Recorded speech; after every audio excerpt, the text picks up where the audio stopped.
Шайға сүзбелі ватрушки жасайтын боламыз, яғни қазақшасы ірімшікті торттар деп аталады екен. Шыны керек, қазақшасын мен бірінші рет білдім.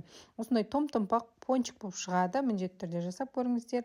Алдымен ыдысымызға жылы сүт, жылы суымызды, шекерімізді және де жұмыртқамызды салып алғаннан кейін жақсылап араластырамыз.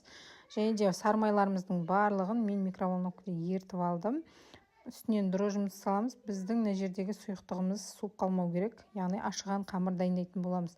Ұнымыздың барлығын салғаннан кейін көріп тұрғандарыңыздай қолымызға жабысатын қамыр дайын болады. Бетін пищевой пленкамен жауып 1 сағатқа жылы жерге қоятын боламыз. Мен өзім микроволновканың ішіне сап қойдым. Микроволновканы қосқан жоқпын. Дәл осылай 1 сағатта көтеріліп шығатын болады. Осы бөліктерді 12 бөлікке бөлеміз. Барлығын бірдей пішінді. Осылай 10 минутқа қойып қоямыз. Біздің қамырларымыз көтерілу керек. Начинкасына творог, жұмыртқа, шекер және де кукурузный крахмалды қосып жақсылап араластыратын боламыз. Енді қараңыздар, бокалдарымызды осылай пісте майға, яғни сұйық майға батырып алып, осылай басып алатын боламыз. Біздің ортадағы басылған бөлшектер жақсы басылу керек. Үстінен дайын болған начинкамыздың барлығын салып, бетінен қатырылған малиналарды салып шықтым. Қызып тұрған печкамызда 150-180 градуста пісіріп алатын боламыз. Көріп тұрғандарыңыздар, пышный, жұмсақ, том-томпақ болып шықты. Өте дәмді, шайға тез дайын болатын рецепттердің бірі.